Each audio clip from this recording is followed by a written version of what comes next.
बालोद सहित छत्तीसगढ़ के अन्य जिलों की जीवनदायिनी तांदुला जलाशय, जो कि जिले के पर्यटन स्थल के रूप में जाना जाता है,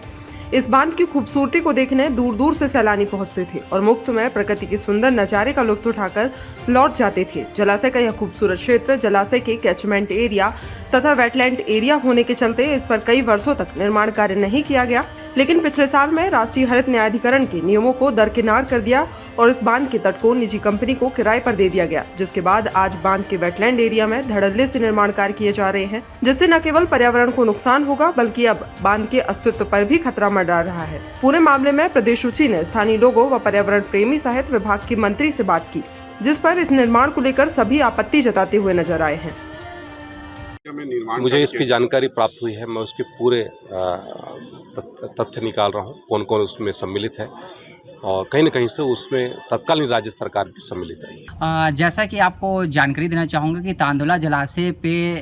रिसोर्ट वगैरह बनाया जा रहा है। एक तरफ हम बांध बचाने की अभियान छेड़े हुए हैं, पानी संरक्षण की बात कर रहे हैं, लेकिन शासन प्रशासन के द्वारा उस पर एक बांध को अस्तित्व को ख़त्म करते हुए एक रिसोर्ट के लिए किसी पर्टिकुलर आदमी को देना मेरे को जहाँ तक न्यायसंगत नहीं लगता है, क्योंकि बांध जैसे जगह सुरक्षित होना चाहिए। वहाँ पास गंदगी होगा, पर्यावरण को नुकसान होगा, क्योंकि वहाँ पे लोग आएंगे जाएंगे तो कहीं ना कहीं हमारे बांध का अस्तित्व खतरे में नज़र आ रहा है। तो मैं इसका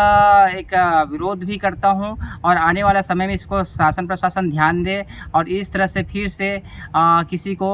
बांध पे कब्जा करने ना दे। जहाँ तक मुझे जानकारी है, सुप्रीम कोर्ट का स्पष्ट निर्देश है कि नहर के किनारे ऐसा कोई निर्माण कार्य नहीं करना है, लेकिन यहाँ पर जो हमारे जीवनदायिनी नदी तांदुला है, वहाँ पर एक रिसोर्ट बनाया गया है जो कि पूर्णतः गलत है। एक आपको उदाहरण बता देना चाहूँगा कि जब एक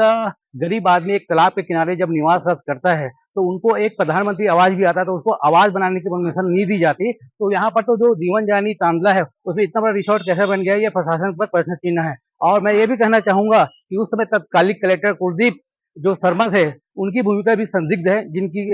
निष्पक्ष जांच करना अति आवश्यकता है। दुर्ग जिले का एकमात्र जीवनदायिनी तांदुला जलाशय में इन दिनों अवैध निर्माण किया जा रहा है, जो हम बचपन से देख रहे हैं। पर्यावरण के हिसाब से यहाँ पर पेड़ पौधे लगाए गए थे, लेकिन आज की स्थिति में अवैध निर्माण किया गया है जो तांदुला जलाशय को खतरे में पड़ सकता है। मामले पर इस पर तत्काल कार्रवाई किया जाए। हम इस वक्त खड़े हैं बालोद जिले के तांदुला जलाशय पर। तांदुला जलाशय जो न केवल बालोद बल्कि बालोद सहित दुर्ग और बेमेतरा सहित अन्य जिलों का भी जीवनदायिनी बांध कहा जाता है, लेकिन इस बांध के भविष्य पर अब खतरा मंडराता नजर आ रहा है। आपको बता दें, जो डैम का जो कैचमेंट एरिया होता है और वेटलैंड एरिया होता है, एनजीटी के गाइडलाइन के अनुसार इन जगहों पर किसी भी तरह की निर्माण की मंजूरी नहीं होती, लेकिन पिछले सरकार में इन सारे नियमों को ताक पे रख करके निर्माण करा दिया गया है। वर्तमान सरकार में, जो वर्तमान में भाजपा की सरकार है, और सरकार में जो मंत्री है, मंत्री से भी, वर्तमान सरकार के मंत्री से भी हमने बातचीत की, उन्होंने भी साफ तौर से माना है कि इस पिछले सरकार में गड़बड़ी हुई है और ये किसी साजिश के तहत निर्माण किया गया है। और साफ तौर से देखा जा सकता है, जो बालोद जिला मुख्यालय का जो ये तांदुला बांध है, इस बांध के पीछे जिस तरह से कंस्ट्रक्शन का काम किया गया है, आप साफ तौर से देख सकते हैं। ये मेरे पीछे जो ये बांध का एरिया है और इस एरिया में जिस तरह से कंस्ट्रक्शन किया गया है, पूरा ये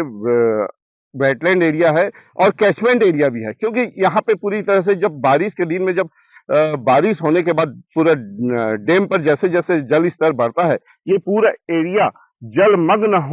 हो जाता है। और इस पूरे जगहों पर जिस तरह से निर्माण किया गया है, कहीं न कहीं यह निर्माण को लेकर के जो वर्तमान में जो सूबे के जो पर्यावरण मंत्री है, पर्यावरण मंत्री ने भी इसे पिछले सरकार की गड़बड़ी बताई है। वहीं इस मामले पर जब स्थानीय लोगों से और पर्यावरण से जुड़े लोगों से भी बातचीत की गई है, उन्होंने भी बताया कि यह निर्माण पूरी तरह से गलत है। लेकिन देखना होगा क्या वर्तमान सरकार में इस निर्माण के खिलाफ कार्रवाई की जाती है। कैचमेंट एरिया में जिस तरह से अवैध निर्माण किए गए हैं, गलत तरीके से निर्माण किए गए, इस पर क्या कार्रवाई की जाती है। देश प्रदेश की खबरों के लिए प्रदेश रुचि चैनल को सब्सक्राइब करें और सभी अपडेट्स पाने के लिए बेल आइकन जरूर दबाएं।